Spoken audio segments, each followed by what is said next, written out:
সবাই কেমন আছেন? আমি অনেকটা ভালো আছি। আজকে ২ দিন আমি আমার লং ভিডিও শেয়ার করতে পারি নাই।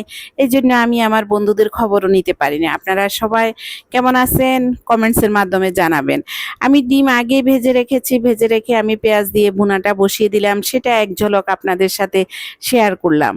আমার আরও কয়েকটা ভিডিও আছে ছোট, ছোট করে আমি ৩ মিনিট প্লাস করার জন্য আমি সবগুলো ভিডিও একটু, একটু করে রেখেছি। সেটা আজকে এখন এডিট করে তারপর ভয়েস দিয়ে দিচ্ছি। আপনাদের সাথে শেয়ার করার জন্য বসে পড়লাম। এখন আছে আমার ঢেঁড়স ভাজি। আমার ডিম ভুনাটা একদম কমপ্লিট।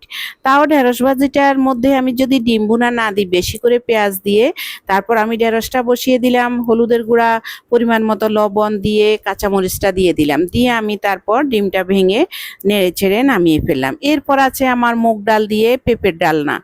আমি পেঁপেটা আগে কেটে রেখেছি, তারপর মুগ ডালটা একটু টেলে নিয়েছি লাল লাল করে, শুকনো কড়াইতে টেলে তারপর আমি ধুয়ে বসিয়ে দিলাম। এখন আমার ডালটা সিদ্ধ হয়ে গেছে। আমি পেঁপেটা তাড়াতাড়ি করে দিয়ে দিলাম, দিয়ে পরিমাণ মতো লবণ, হলুদের গুঁড়া, কাঁচামরিচ দিয়ে দিলাম। এখন জিরা ধনিয়ার গুঁড়াটাও আমি দিয়ে দিলাম।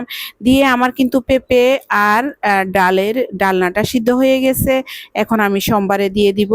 এই যে আমি শুকনা মরিচ, পাঁচফোড়ন দিয়ে দিলাম। আমি কিন্তু এটাতে পেঁপের ডালনাতে কিন্তু আদা বাটা দিয়েছি।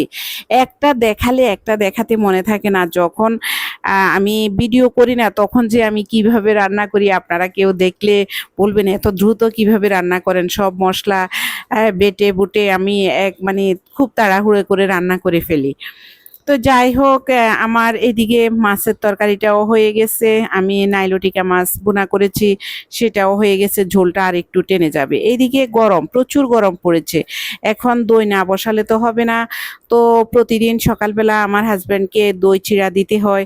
আবার কোনো সময় নিজে খায়, মেয়েরা দইয়ের ঘোল তৈরি করে খায়।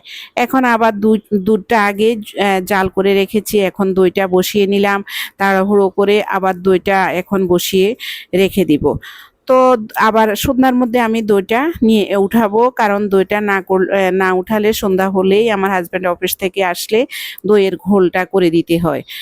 এখন এই যে আরেকটা মাছের তরকারি, এটা আগে ছিল। আমি প্রায় আপনাদেরকে বলি যে আমার আগের কিছু ভিডিও আমি অ্যাড করে দিই আমার ৩ মিনিট প্লাস হওয়ার জন্য। এটা আমার আগের ভিডিও, কলা দিয়ে রুই মাছ রান্না করেছি। এখন সেটাও একটু ক্লিপ নিয়ে নিয়েছি, সেটা আপনাদের সাথে আবার শেয়ার করতেছি। প্লিজ কেউ কিছু মনে করবেন না। আসলে আমার পারিবারিক কিছু সমস্যার কারণে আজকে কয়েকদিন মনটা প্রচুর খারাপ। এই কারণে আমার পরিবার বলেন, আমার নিজের পরিবার বা আমার বাবার পরিবার, আমারই পরিবার। তো বাবার বাড়ি নিয়ে একটু সমস্যার মধ্যে আছি, প্রচুর টেনশনের মধ্যে আছি। সে কারণে একটু ভিডিও দিতে সমস্যা হচ্ছে। সবাই আমার ভিডিওটা দেখবেন, লাইক কমেন্টস করবেন, সাথে থাকবেন। আজকে এখানে বিদায় নিলাম, টাটা।